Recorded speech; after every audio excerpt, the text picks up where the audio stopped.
With the beginning of a new Masechta, just a very brief word of introduction. The word ksuba, in the plural ksubos, is the reference to a document that is written out. Ksuba means from the word kosav, to write something.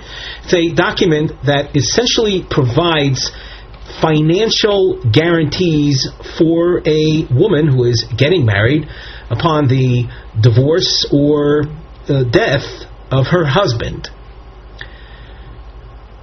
There are many details associated with this particular document, as of course we can see we have an entire Masechta that deals with the obligations that a man has towards his wife, and also obligations that a wife has towards her husband. The details, of course, will be the subject of our Masechta.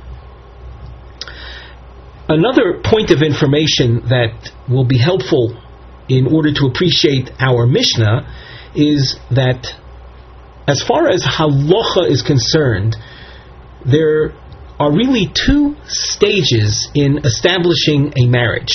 There is something called erusin, which is followed by something called nisuin. Erusin is also referred to by the term kiddushin. They're, for our purposes, interchangeable expressions. There is a tractate, the last one of this order, of Seder Noshim, which is known as Maseches Kiddushin. Kiddushin, or erusin, is the first stage in establishing a marriage. That's where a man offers something of value, we'll say money, or money equivalent, to a woman. There are actually other methods. There's shtar and bia also, but we'll focus right now on kesef. He offers her money, and in exchange for the money that she receives, she agrees to marry the man. At that point, she is called an arusa, and she is, technically speaking, married to this man. She is certainly forbidden to all other men. As far as her husband is concerned, she is not allowed to cohabit with him, to be in intimacy with him, until the second stage, that is nisuin. What nisuin is, that involves standing under a canopy, for example, and there are actually other methods that are discussed in the halach of how to establish nisuin, but it's the second stage. Nowadays, we don't find any separation in time, namely we do the erusin and the nisuin at our standard marriage ceremony. There's no gap in time between the two, so we don't have a situation where a woman is considered an arusa without also being a nisua.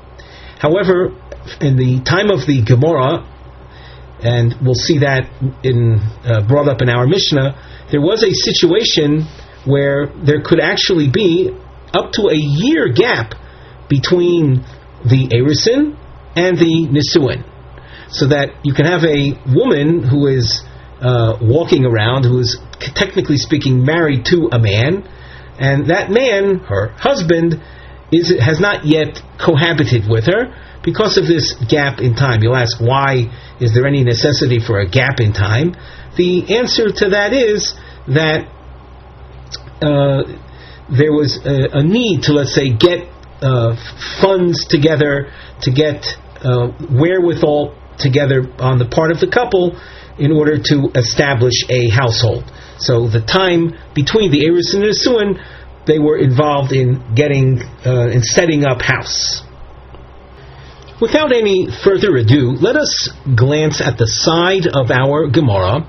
You'll notice the nosei appears in the margin. The nosei is our topic heading, and we have written Kvias Yom Dalid Liyom Nisue Besulos, the establishment of Wednesday as the day for the Besulos. These are women that have never been married before, to consummate their marriage in nisuin. Essentially, the nisuin is the couple stands under a marriage canopy, and shortly thereafter they have intimacy with one another.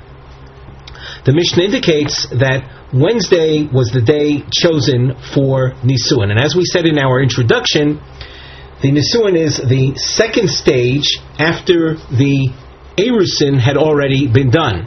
And when you're dealing with a Basula, a girl that had not been married before, this Nisuin could be taking place up till a year after she had entered matrimony through Kiddushin or Erusin.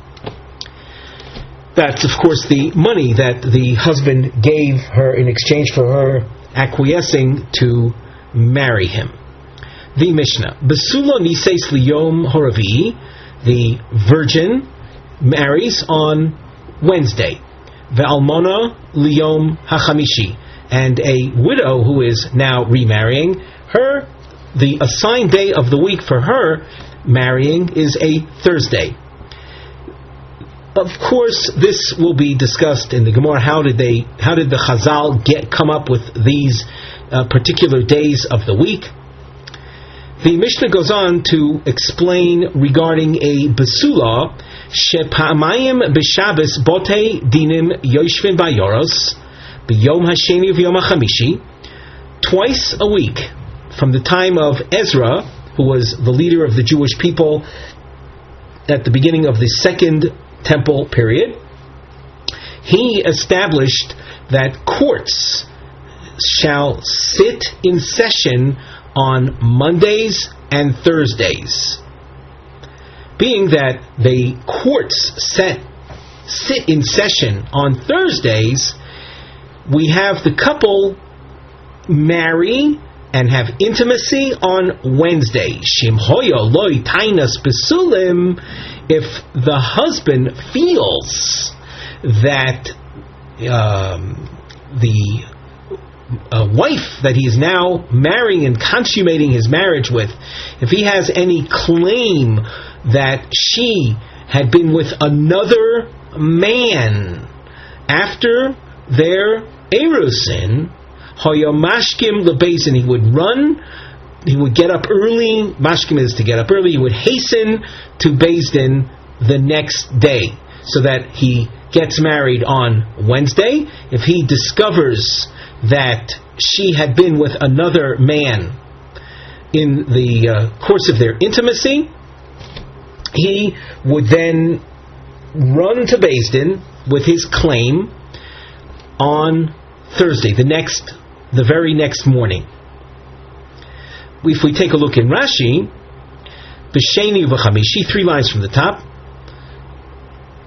Achas me'eser takonos shetikin Ezra bo v'kama. This is one of 10 rulings that Ezra established in Maseches bo v'kama, the Perek Meruba in the 7th Perek of bo v'kama. Meforish l'kulu, everything is spelled out there. Ulekach tiknu shetinosei b'ravi. And with this in mind, the rabbis established that consummation of marriage should take place on a Wednesday. Shimhoya lo tainas besulim. If the husband, in the course of his initial intimacy with her, discovers that she was in fact not a basula, yashkim lebeisin va'od kaso olav. He will get up the very next morning while he's still angry. Ve'im yesh sheus bein time, if there were a gap in time, yesh lochush, we are concerned, we would worry, shemo yispayes v'tiskarer daito, that this husband might be appeased and calmed if, let us say, they had the intimacy on Tuesday or on Monday, and the court is going to sit in session on Thursday. So by the time their 2 days lapses from his intimacy with her on Tuesday and the arrival of Thursday, he might calm down from his discovery that she was not a basula. And V'shemo he's insult tachtov. There's a fear that the reason for her not being a virgin, like he had thought she was very simply because she had intimacy with another man prior to this couple's marriage, and that intimacy may have taken place after she became an arusa. V'nesrolov, and if that had been the case, she would be forbidden to her actual husband. Kiralfinon, from the way we derive this in the Gemara Masechah Sota, mi v'nistra v'hi nitma, that's a pasuk in the Torah. When we talk shiyavo lebeis din yizbarer hadavar k'shiyetze hakoil shem yavo edim, when the couple were to come to Beis Din, the husband's claim that he felt she was not a virgin, word would get out that he's making such a claim. Witnesses might hear of this and actually be aware of her having been promiscuous with another man. The Gemara will ask if the whole concern is this: the husband's hastening to court. And you tell me that the court sits in session on Mondays as well, could marriages not have taken place on a Sunday with the same scenario taken care of? So now we continue with the Gemara, but before we do so, we will encounter a new geometric form. The triangle appears, and under our Mivneh heading, the structural note on the side of the Gemara, we explain that the triangle introduces Shnei L'shoinois B'divrei Shmuel, two versions as to what Shmuel says.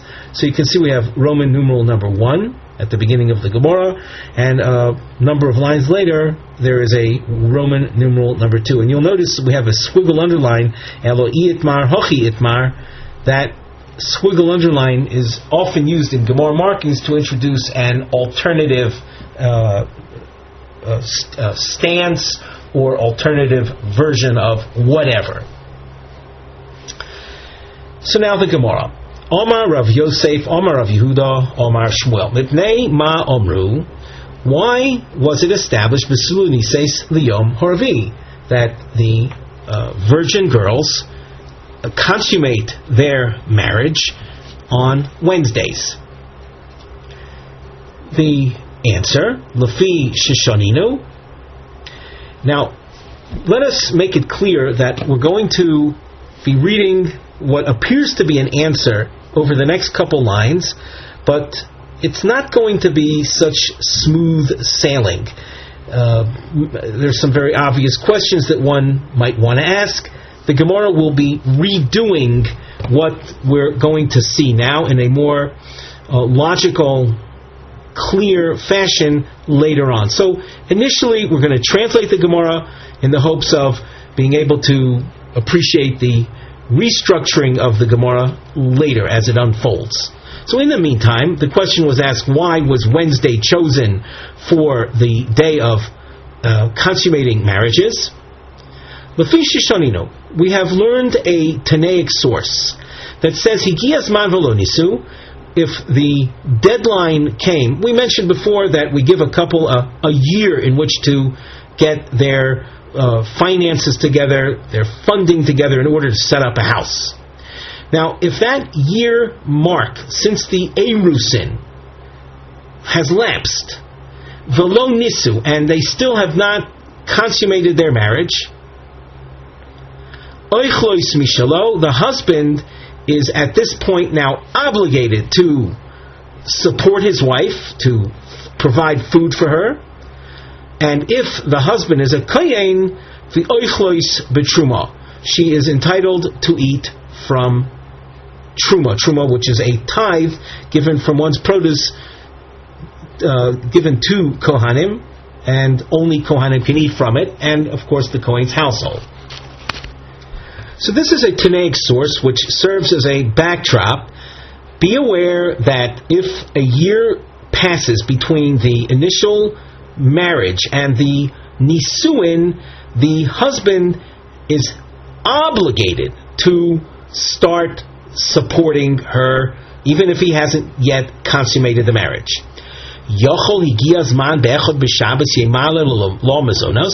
Could it be that if, let us say, the year ends on a Sunday, will he be obligated to support her? L'kach shoninu. Therefore, our Mishnah teaches Besula Nises Yom Oravi, that Wednesday is the assigned time for Besulos to consummate their marriages, to enter Nisuin. And therefore, we learn that if the year ends, the actual calendar year ends on a Sunday, he is not yet obligated to support her.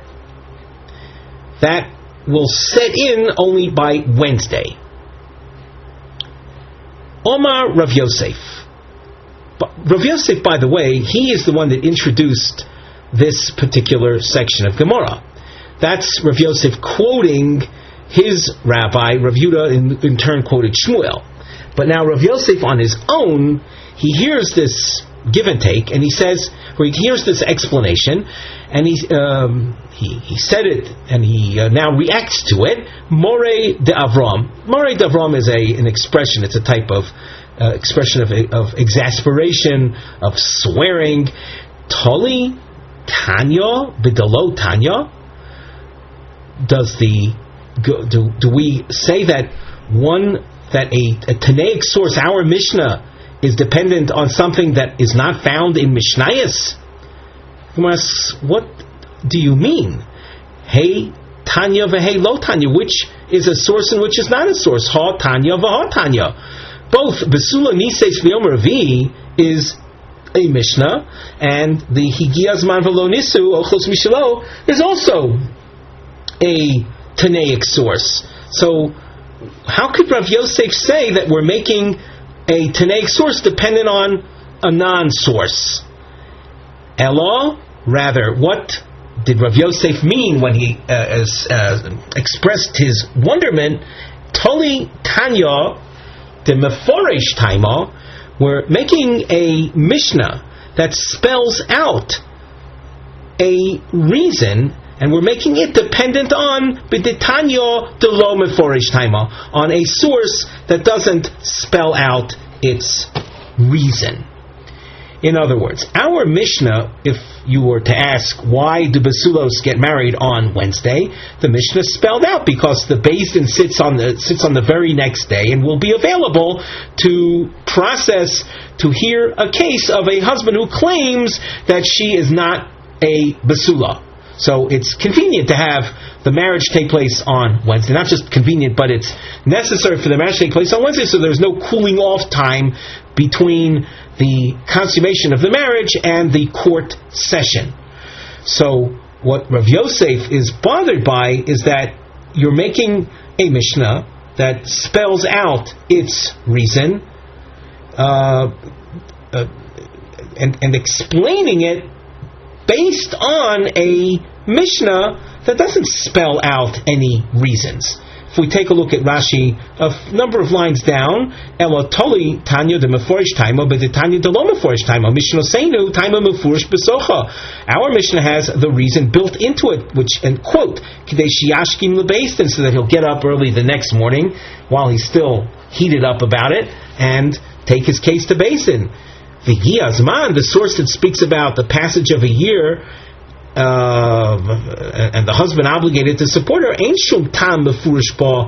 There's no reason built into that source lomar in order for us to say b'nei ma im higia zman be'echad b'Shabbos eino male lo mezonos. Why is it that if the year ends on a Sunday, so he's not obligated to feed her? That's not spelled out in the source. Therefore, there's something that's not smooth about this Gemara. There's something not smooth about Shmuel's initial question, followed by the answer. Shmuel raised the question of why is Besula Nises Leom Revi, and then a response concerning the passage of a year and obligation to support comes as an answer. L'chaora, the Mishnah explains why the Basula is Nises Leom Revi. Why is there any necessity to resort to some other source that doesn't have any reasons built into it? Ela, I itmar, hachi itmar. Therefore, if anything was said, and notice we have a long marking, where this is all Rav Yosef speaking, all throughout this long marking. Rather, if anything was said, the following was said. Says Rav Yosef, Omer Rav Yehuda Amar Shmuel, Mipnei ma omru besulo niseis liyom horavi. Why is it that the sulos consummate their marriages on Wednesdays? And this is what the Mishnah said. Shim hoyo lo tainas besulo mashkim lebeis. And if he had any claim of her not being a basula, not turning out to be something other than she purported to be, so he can then go the very next morning while he's still heated up about it and take his case to Beis Din.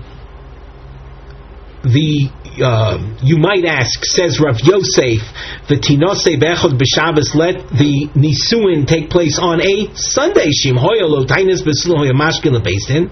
If he had any claims concerning her that he feels she is not a virgin as she purported to be, he could then run to Beis Din on the very next day, on Monday. After all, we said Beis Din sits on Mondays and Thursdays. So why is Sunday not an option for consummating the marriage? The answer is Shoktu Chachamim al Tokanos B'nais Yisrael. Shoktu is an expression which indicates the Chachamim focused their attention and insight and established a ruling. And what was their focus on? For the benefit of Jewish girls, we want the husband to prepare a nice feast. So he should be involved with setting up a festive meal for 3 days. That is the amount of time that's needed for making a truly festive meal. And what are the 3 days? Echad b'Shabbos, v'sheni b'Shabbos, v'shlishi b'Shabbos. On Sunday, Monday, and Tuesday. 3 days for preparing a meal in honor of their nisuin. Uborvi konsa, and on Wednesday he actually takes her in. They stand under the marriage canopy and have intimacy. V'achshov shishaninu shokdu, and now that we've introduced this idea of shokdu chachomim, namely the chachomim establishing the need for a proper festive wedding meal, that which we've learned, that if the year ended, means the time arrived, it means a year ended, and they have not as yet consummated their marriage, so he is obligated to support her anyway. And if she's marrying a Kohen, so she's obligated to receive truma. Now that we've introduced the shoktu idea, this particular halacha, higiyazman be'echad b'Shabbos, if the year ends on a Sunday, mitoch sheinu yochol lichnos eino ma'ale lo mazonos, since he can't take her in, because if the year ends on a Sunday, obviously he wasn't using Shabbos to prepare a festive wedding meal, so we don't have the 3 consecutive preparation days for the meal if the marriage will take place on a Sunday. Now, since the year ends on Echad b'Shabbos, and he can't marry her on Echad b'Shabbos on Sunday because of the shoktu consideration, Eino male lo mazonos, so he's not obligated to start funding her on that particular Sunday. Lefikach chola hu o shechol sahi. Therefore, if he took ill, or she took ill, o shepir sonida, or she became a menstruant on the day that the year finished, eino male lo mazonos, he does not have to support her. He doesn't have to offer her food, which is basically support her. Now, why is that? Because though the year ended, he couldn't do anything about it. He couldn't take her in on that Sunday. The first opportunity for him to take her in would be from that Wednesday. So from that point on, then he would be obligated to support her. But those interim days between the end of the year and his first opportunity to actually be able to marry her, during those interim days, he's not obligated to support her. Before we go on, notice the markings. You notice diamonds with an aleph and a beis that appear on the side of the Gemara under the Nosei Mivneh heading.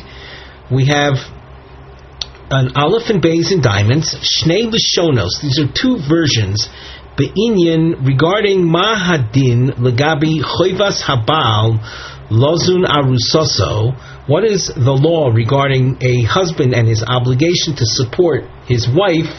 Im bigia sium hayud beis chodesh, if with the arrival or the completion of 12 months, on the day that the 12 months complete, hisrachish oines, something beyond his control arose, shemonea mimenu lachnisa, that prevents him from taking her in, from consummating the marriage.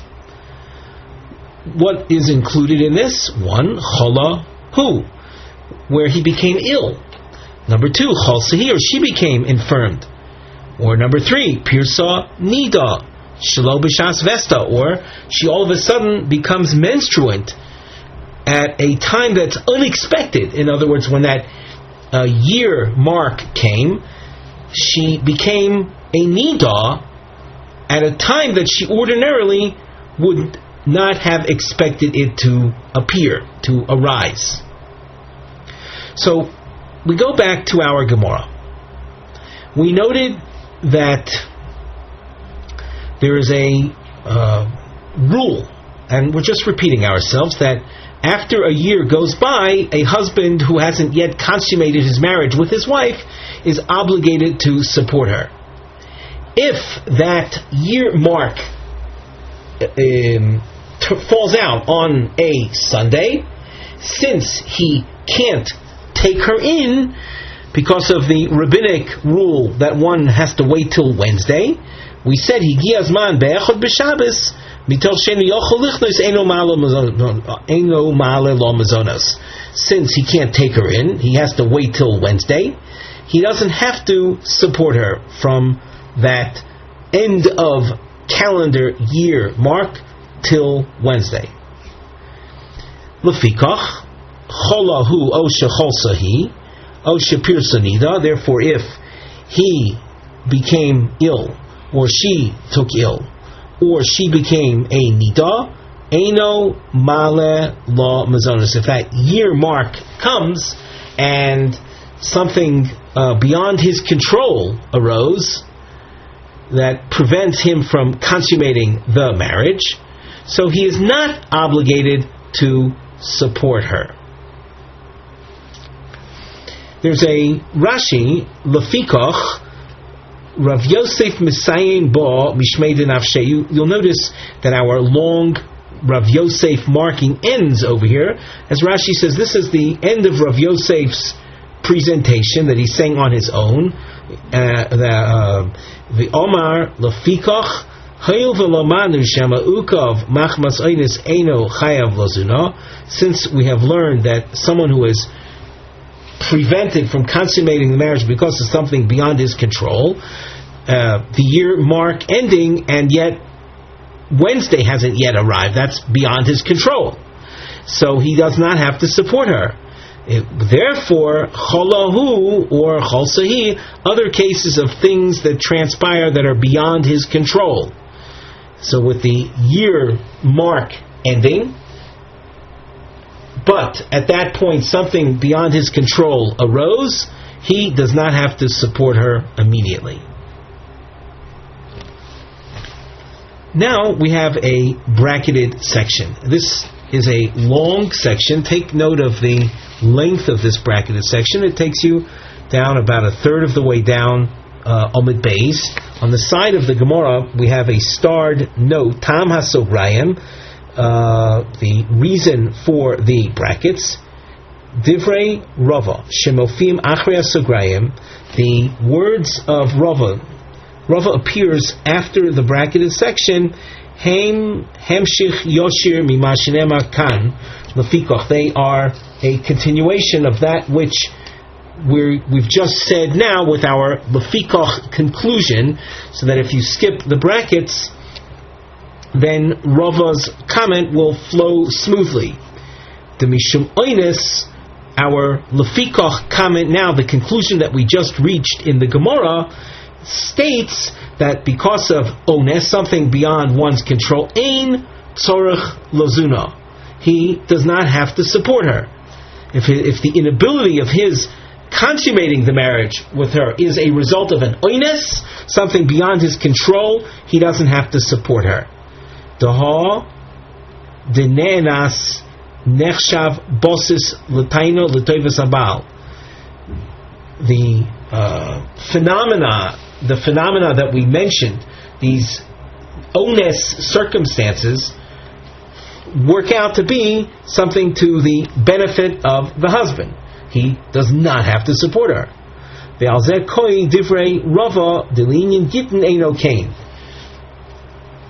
idea of an onus, of something beyond his control that arises working to the benefit of the husband, is something that we will find does not work out, does not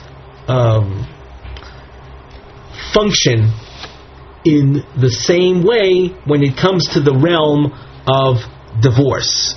And you'll notice the diamond rava after the bracketed section, where the Gemara says, "Omar rava l'inyan gitin eino kain."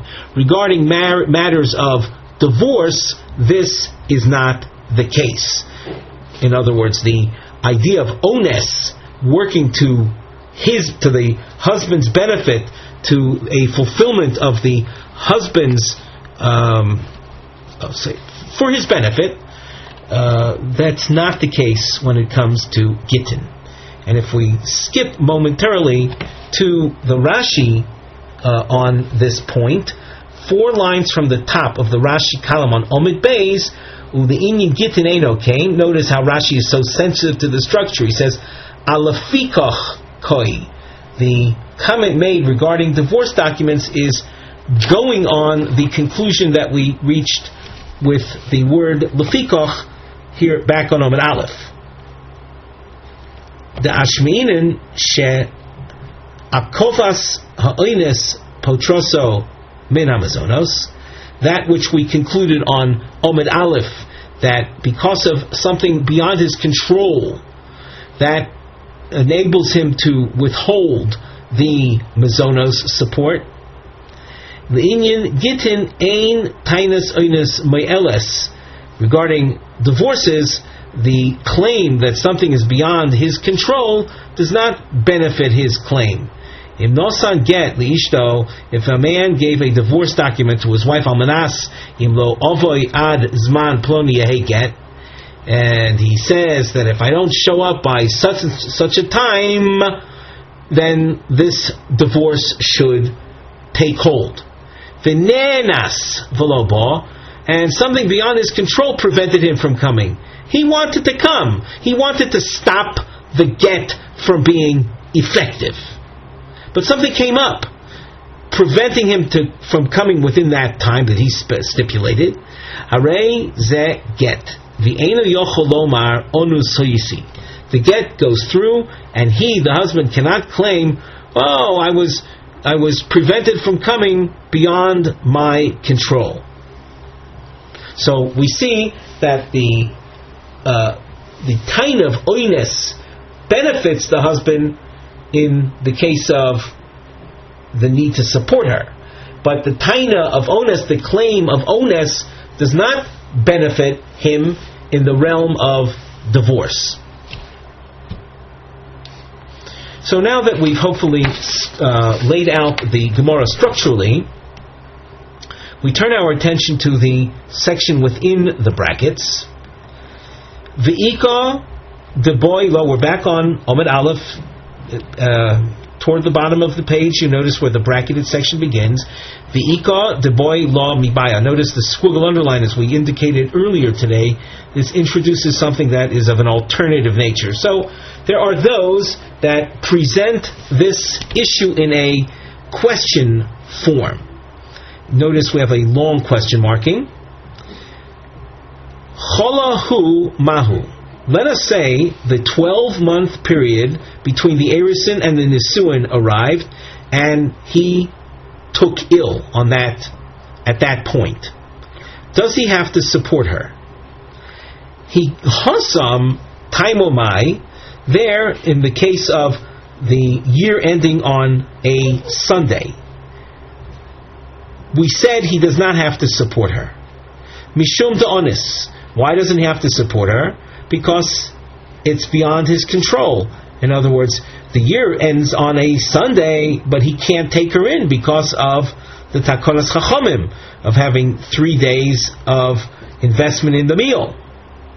V'hachanami ha'onis, and here too, he took ill, so he wouldn't have to support her because of the oinus circumstances. Oh, Dilma, asam onis b'takanta tatinu le'rabonan. There, in the case of the year ending on a Sunday, and his inability to take her in was because something imposed upon him by a rabbinic ruling that you can't marry until you invest 3 days in preparing a big festive meal. Hacha lo, here in the case of his taking ill, you don't have a takona of the chachamim imposed on him. V'imtim salomar, and if you say cholahu male lo mezonos, if he took ill, since it's not a takonas chachamim, so if he took ill, so he still is obligated to support her. After all, the problem is coming from him, from his side of things, so he has to support her. What about cholsa hi mahu? Let us say that the year mark ended, and on the day that the year ended, she took ill. What is the din then? And there are two sides, and we label this Aleph Odilmo Beis. Motzi Omar law, can the husband say, Ha koimno, here I am, I'm standing here, I'm ready to take you in. You're not coming to me because you're ill, but I'm ready to take you in. Oidilmo matzia omrole, or possibly she has a claim against him, saying nistachva sodeu, that it's basically, without a literal translation, it's your tough luck. It's your tough luck that I've become ill and I can't be taken in to consummate the marriage right now, but the year has ended. If we take a look at Rashi toward the end of the page, nistachva sodeu loshen motor sochev, it's an expression like a rainstorm that washes things away. Nishtafa sadcha, klomar mazal chagaram mehayom ani mutelos alechol. It's your bad luck, your mazal that caused me to be sick, and it's not something that I am responsible for. It's your bad mazal, and therefore it's obligatory upon you to support me. We continue in the Gemara. V'imtim salomar omro le'nesaho sadeu, and if you say that she has a claim against him in order to thereby demand her mazonos, because she can claim it's your bad luck that made me get sick. Pirsa nida mahu. Let us say that as the year ends, she becomes a nida. And at this point, he can't consummate the marriage because there's a Torah prohibition of living together, of cohabiting with a nida. So let's say she became a nida at the end of the year. There's a internal angular brackets that you can see just lasting to the second line from the top of Amid Beis, and the note on the side says Ikra She'ela Mofia Acharei Asogrim. The main question will appear after the bracketed section. Within this bracketed section, the Gemara will be telling us what is not a question.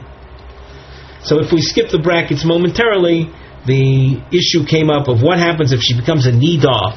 And after the brackets on the second line from the top, the Gemara says Shelo b'shas vesta mai. It's a menstruant sighting that's not at her vesta. Vesta means her expected time. Many women, as far as the Talmud is concerned, have fixed cycles for their nidus, for their menstruation. It can happen that she becomes a nida not at the fixed time. So the Gemara now. Let's read within the bracketed section. B'shas vesto loti bayaloch. As far as the year ending, and it ends at a time when she normally has a female monthly blood appearance. That's called shas vesta. The lo matzia omrale. She cannot say to him nistachva sadeu, that it's your bad luck, because it's not a function of his luck when she becomes a nida at her expected time.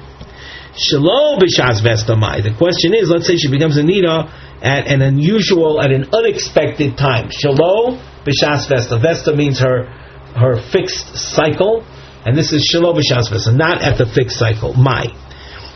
So the year ends at a time that she ordinarily does not experience a nida sighting. Two sides of the question. Since it's at an unusual time, Matzia Omrale, she can say to him, it's your bad luck that caused me to experience blood at a time that's unusual for me. And if she can claim Nistachva Sadeu, she can say it's your tough luck, so then he is obligated to support her. Oy Dilma, or possibly Kimadika Noshi to Komeshanya Vestayu, since there are women that experience cycle changes, in other words, where one cycle is replaced by a new cycle. Kishas Vesta Damya. It would be like her, halachically speaking, it would be considered like her expected time.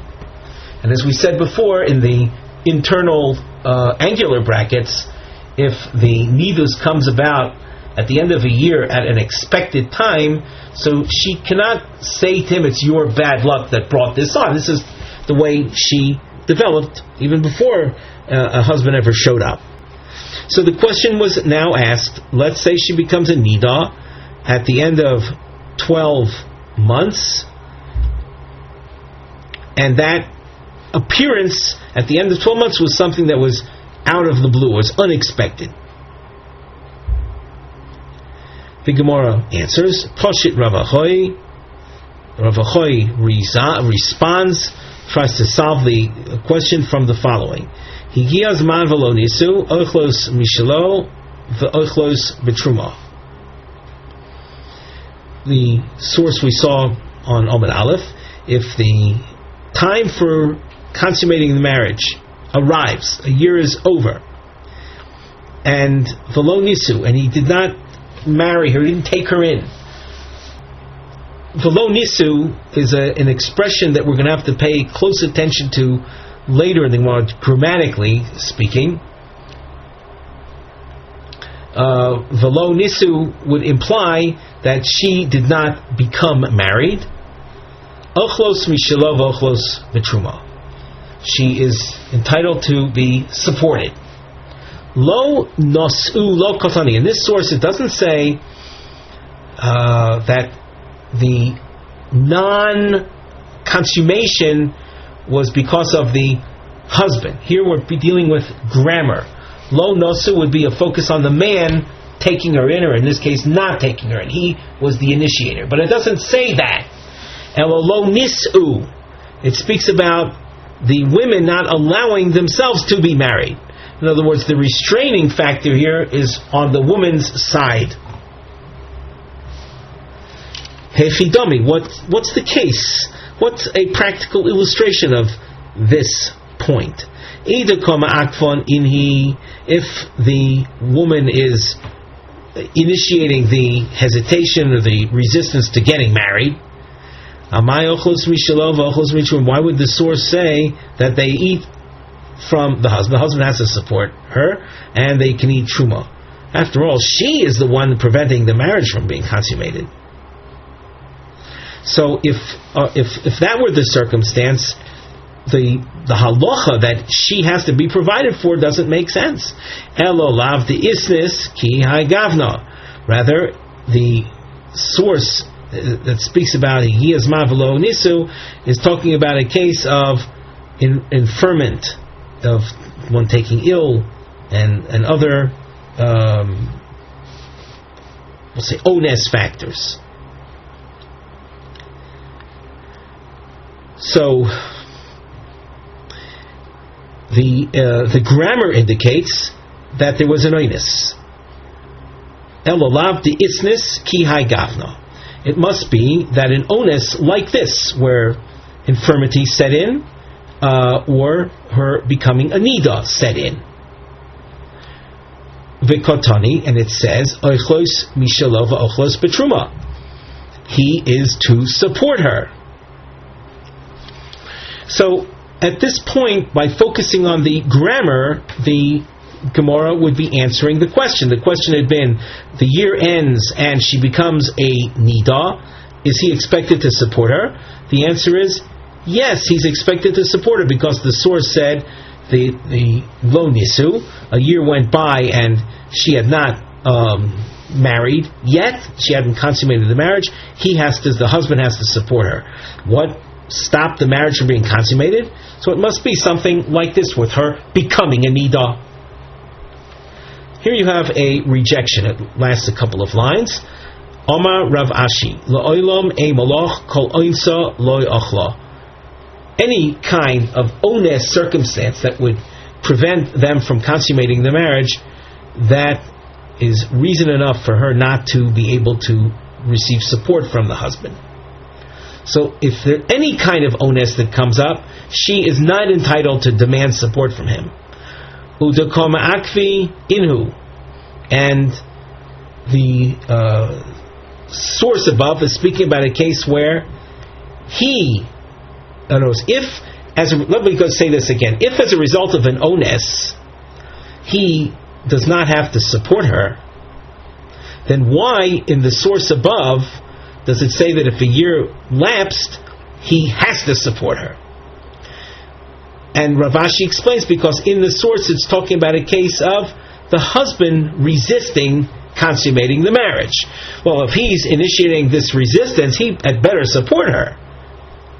Ubedinhu di boyale lemisni lo nosu. Grammatically, the source should have reflected that he was the one preventing the consummation of the marriage. So why didn't the source use a form of speech that would indicate he initiated the resistance to consummation? The idea of tona reisha b'diti, since the reisha focused on the woman, the reisha of the Mishnah spoke about noisin lebesula yud beis chodesh, that we give the virgin 12 months to get married. In other words, this is the reisha of the source where we read above Higiaz man v'lo nisu. The reisha, the beginning of that source, was focused on the woman, where, as we said, it said that we give a virgin 12 months for her to get herself ready for marriage. So since the reisha was feminine focused, Tona Nami Seifa B'diti, the expression in the Seifa also was focusing on the woman, namely Lo Nisu, where she did not allow herself to get married. But in reality, what the Seifa is describing is where the husband is the one who is responsible for their not getting married. So as far as Rav Ashi is concerned, if there was an oines, something beyond their control, so he would not be obligated to support her. However, if he initiates the non-marriage, well, a year's gone by, why aren't you taking her in? So whatever your reason is, you've got to support her. Omar Rava u'le'inyin gittin eino kain. As we saw earlier regarding gittin, this idea of the husband being able to benefit from ones circumstances is not true with regard to gittin.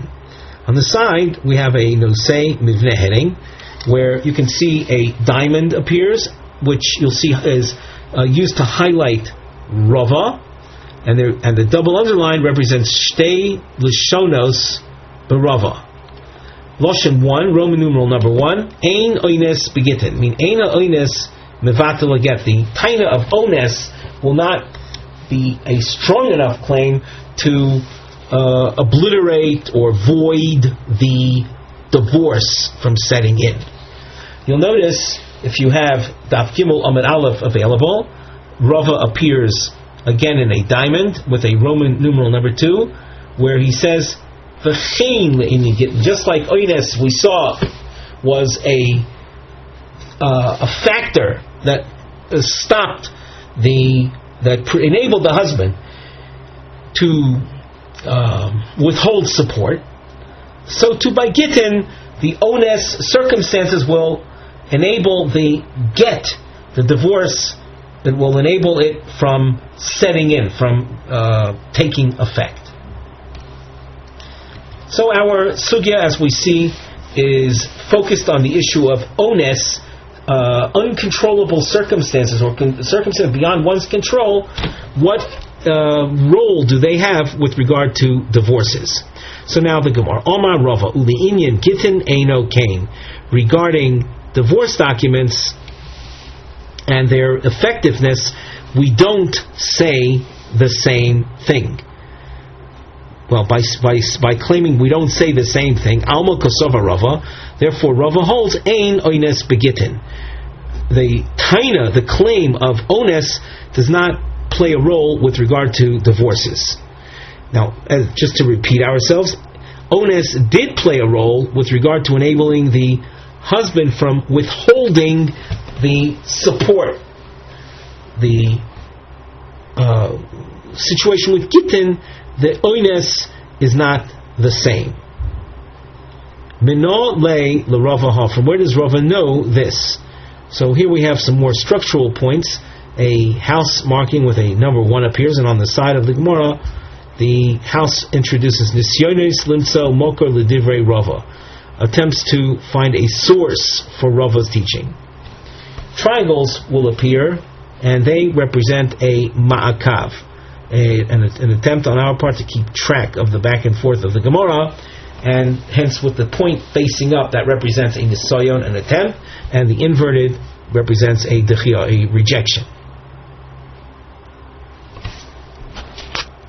Let us take a look at Rashi, that we'll see in the upper part of the narrow lines.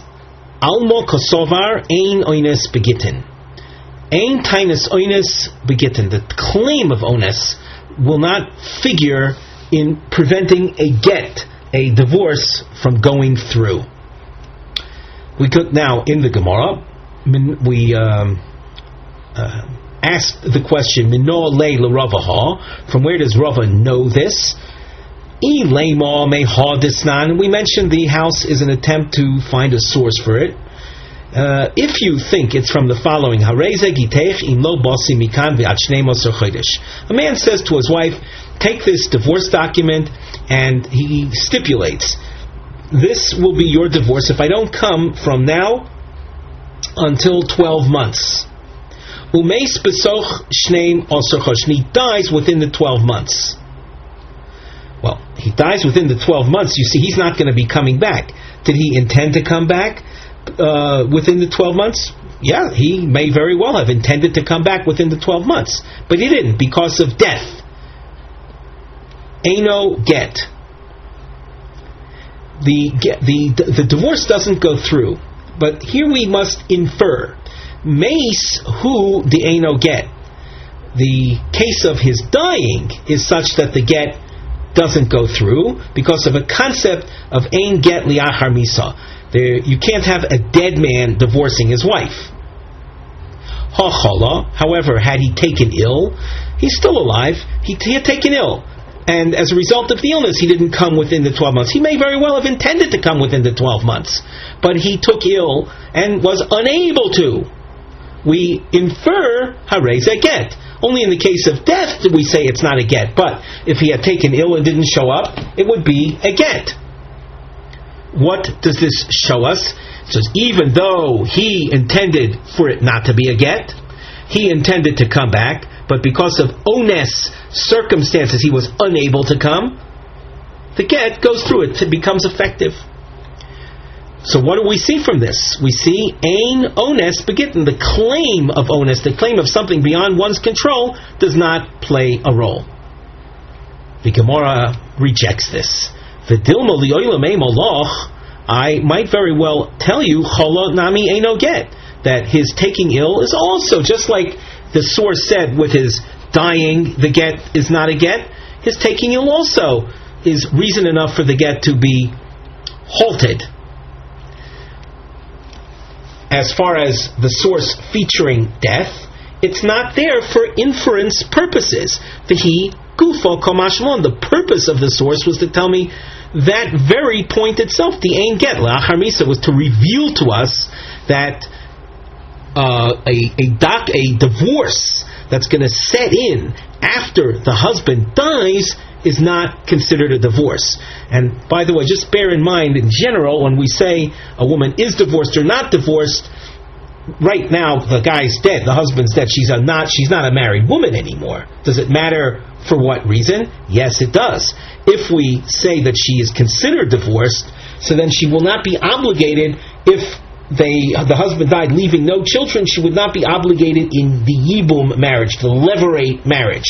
However, if you say that she's not considered divorced, she's considered rather a widow, an almona, she will be obligated in yibum. So at this point, it could very well be that not only does death serve as reason for it to be not a get, but his taking ill is also reason for preventing the get, indicating that there is oines begitten. The Gemara questions this, though, responds, ein get lachar misa, if the purpose of the above source was to teach me that point, that ain't get lachar misa hatanale reisha. That's a point that's already taught at the beginning of that Tanaic source, in which it says, Hareze giteich im mesi, a man who is very ill, he's deathly ill, says to his wife, this is your divorce if I die. Hareze giteich mecholizeh, this is my divorced, I'm divorcing you. And as we said before, by divorcing her, he saves her the trouble of dealing with the yavam, the levirate marriage, where he says this expression, let this be your divorce from after this illness. In other words, it's a type of expression where he's saying that after he dies, so you be divorced. He says, let this be your divorce document after I die. Lo omar klum. Such a divorce is meaningless. She is not. It's an ineffective divorce, and the fact that he dies won't spare her from yibum. She'll be considered an almona. So the point is then that to claim that the source above was teaching me ein get li'achar misa, that is spelled out over here. Therefore, the source above that spoke about mace, eino get, must be for the inference purpose, which would then say that if he took ill, it would be a get. Then, in fact, serving as a source for ein oines begitten. The Gemara, though, responds, rejects that. It says Dilma. Maybe the purpose of the Seifa is lafuke midrabosenu. Maybe the Reisha and the Seifa are really focused on the issue of ein get li'achar misa. You'll ask them, why does the Seifa have to repeat that point? The Seifa has another agenda. It's to the exclusion of the opinion of Rabosenu. Who's the Rabosenu? The Sanya. The Rabosenu hitirua linose. There's another school of thought where person writes a divorce document and he says, this is your get if I don't come within 12 months, and he dies. The Rabbeinu hold that she is considered divorce.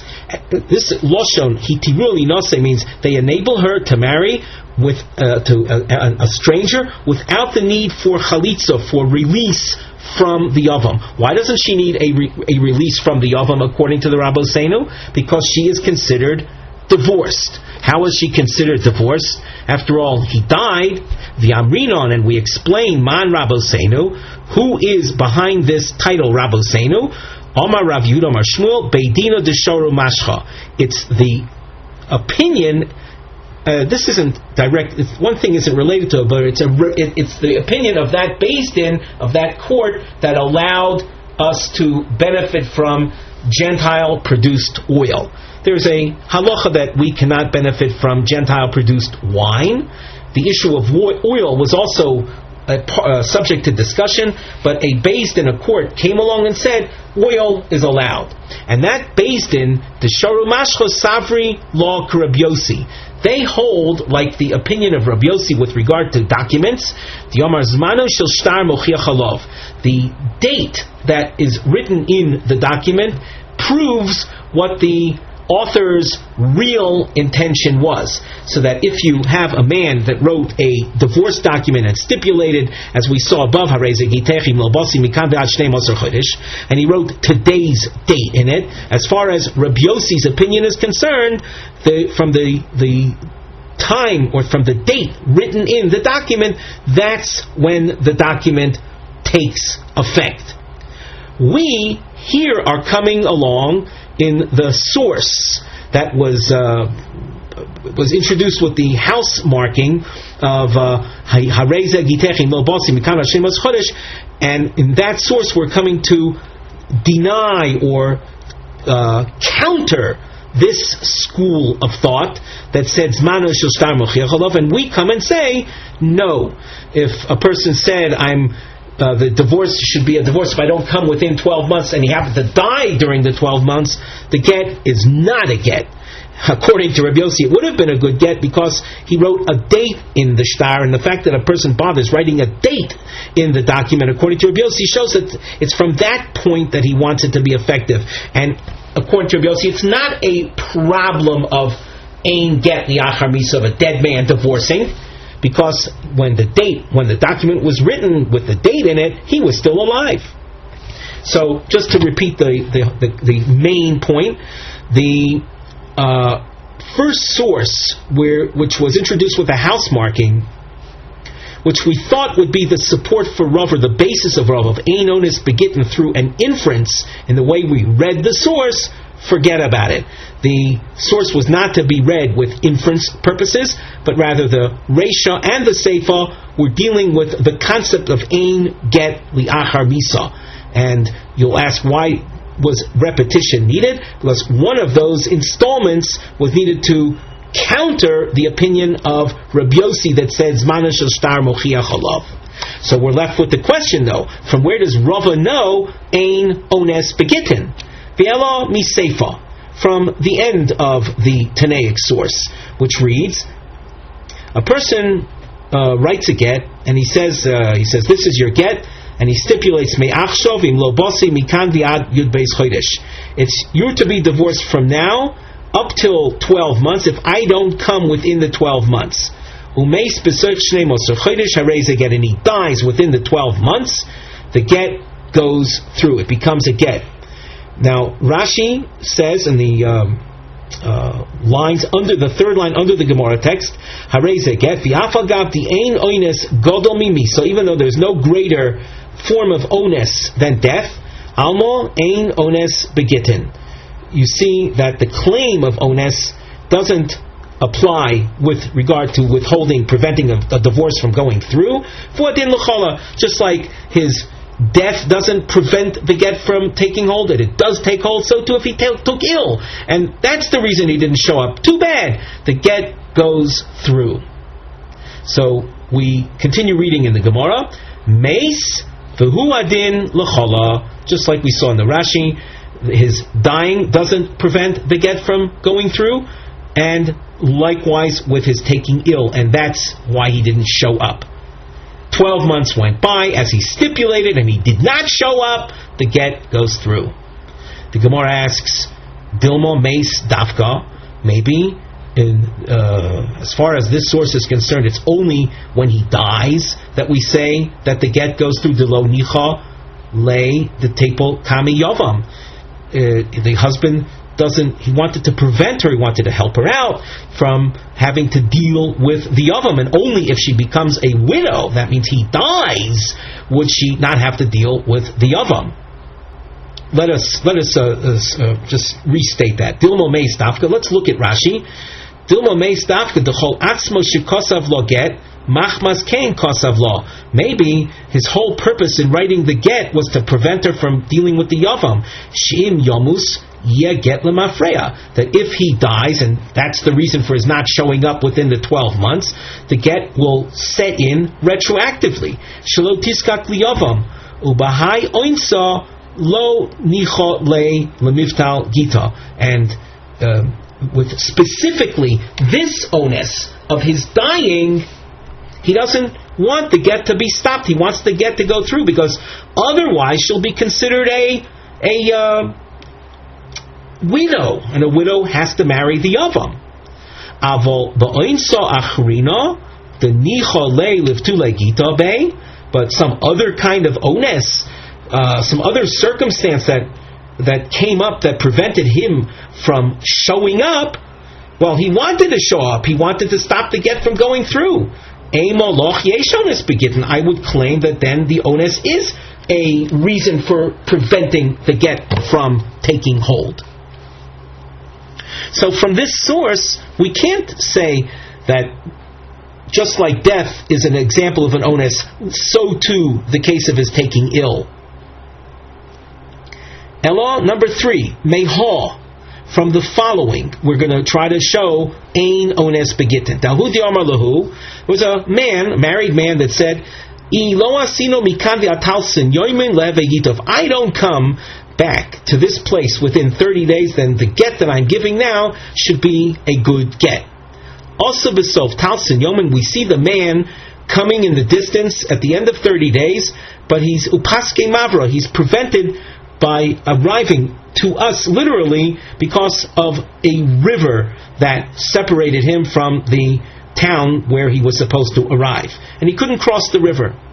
Omar lahu, and he screams from the other side of the river, Chazu dasoy, Chazu dasoy. Do you see? I've come. Don't you see? I've come. So we see that he's fully interested in arriving and stopping the get from taking hold. Omar Shmuel lav shmei masya, and Shmuel says, too bad, you didn't actually come back here. You're stuck on the other side of the river. It's not considered an arrival, and the get is a good get. The get goes through. She is considered divorced. So what do we see from here? That even though he was prevented because of circumstances beyond his control from arriving, it doesn't matter. The get goes through. The Gemara says this is not a good source. Shmuel's ruling is not a good source for Rava. It could be that common circumstances that prevent people, those are different.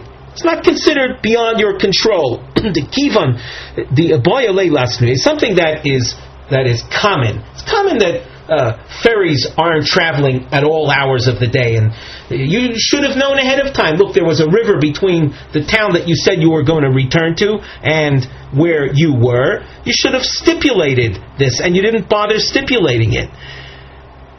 That's, again, shiny. This is oinsa d'shir shiny. The kiva the boyale list. You should have stipulated velo asni, and you didn't stipulate that. Ihu de afsidam nafshe. You caused your own loss. In other words, you have to suffer the consequences. But if it were a real ones, so that might, yes, prevent the get from going through. So where does Rava have a basis for saying ein ones begitten? Elo Rava svara de nafshe ka'omar. Rather, Rava has his own reason for concluding that. In other words, it's not based on a Tanaic source. It's not based on some early Amoraic ruling, but rather it's his own thinking. And his own thinking is mishum tsnuos or mishum prutzos.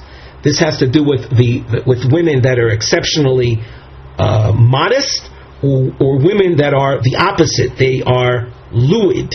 They are prutzos. And here the Gemara explains these 2 points.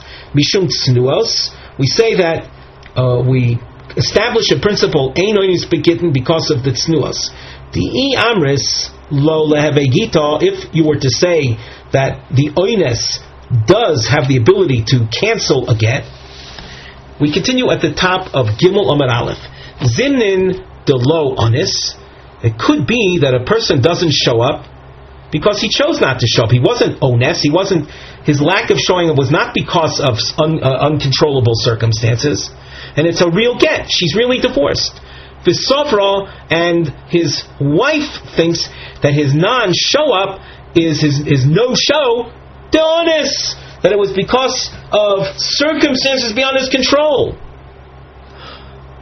And if we were to say that an ones can cancel a get, she feels she's still married. Ume'agna v'yosfa, and she will withhold herself. Me'agna is to remain in a state of non-marriage. She'll withhold herself from marrying someone else, v'yosfa, and continue sitting thinking that she's married to this guy that didn't show up.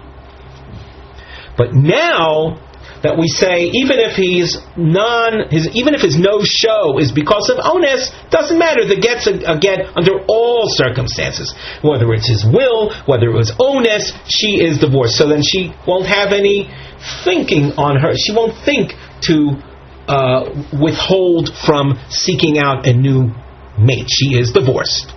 Umishum prutzos, and because of the other extreme women who are extremely luid, Di'i amris lo leheve gita. If you were to say that the onus can actually stop a get from going through, zimnin donis, it might be that his no-show was really because of an onus. And if you say yesh onus begitin, she's still considered married.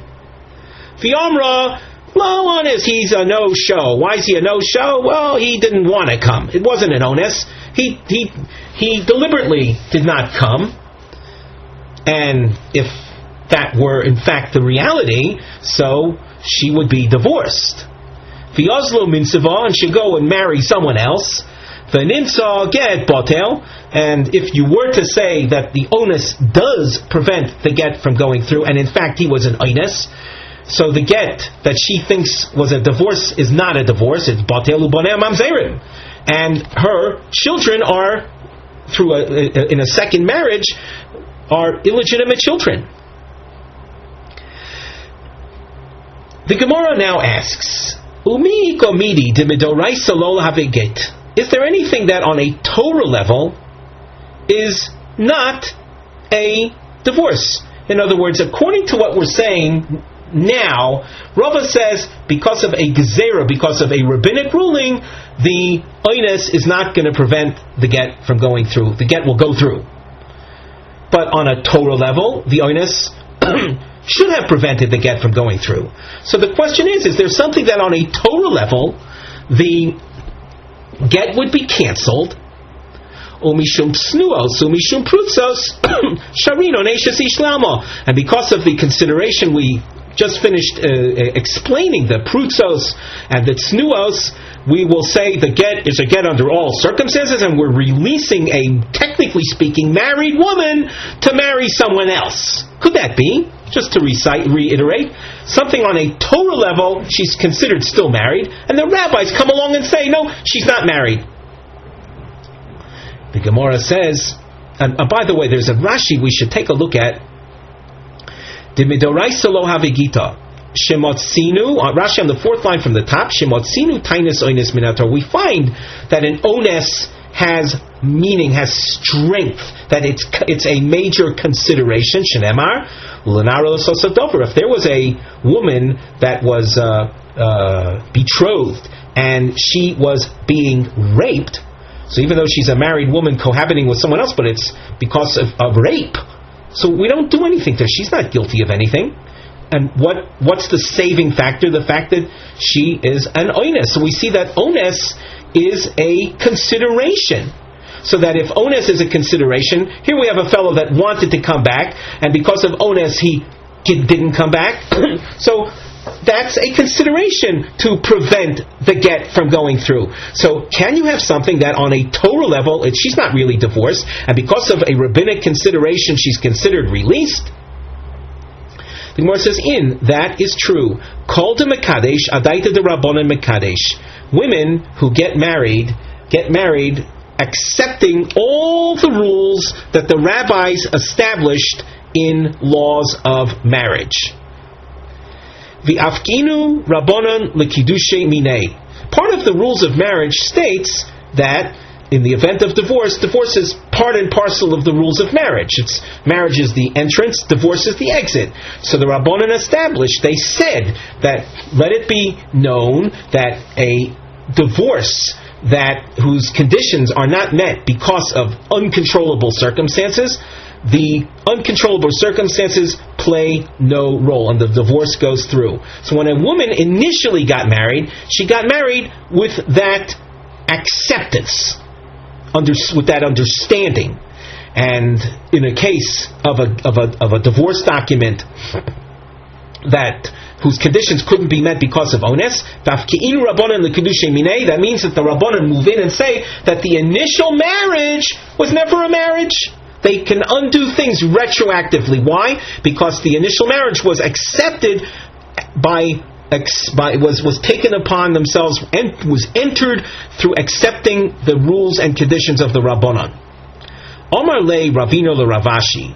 Teinach Kodesh Bekaspa. I can understand a retroactive undoing when the initial marriage was done through money, where a man offered woman money in exchange for her acceptance of marriage. And the Rabbanan come and say that when circumstances like this arise, the money that you were given initially wasn't marriage money, it was money simply given to you as a gift, but it had no marriage connotation. So the true money was physically exchanged, but we can redefine what the money was. It wasn't marriage money, but rather it was a gift. Kodesh Babio Michael Ameimar. What about a marriage that's entered through one of the other three methods of entrance to marriage, and that's through cohabitation, Bia? The Mishnah at the beginning of Maseches Kedushin says that a woman can be acquired through three methods. One is through money, and the other is through intimacy. What are you going to say about that, where the initial contact between this man and woman was through intimacy, thereby establishing their Kedushin? How can that be undone? The Gemara says, Shavu Rabbanon lebiloso, bilaznus. The Rabbanon can redefine that act of intimacy not as an act of marriage, but an act of harlotry. So that too can be redefined. Hence, there was no marriage from the very outset. So that if a man gave a divorce document to a woman and stipulated some stipulation and it couldn't be met because of ones circumstances, the Rabbanan say, we want you to know something. This woman is divorced. She's divorced. Why? Because in effect, and this is a halachic analysis, in effect she was never really married. As you can see, the Gemara has a second lashon in presenting Rava, and Amir Tzashem in our next shiur we will see this alternative approach.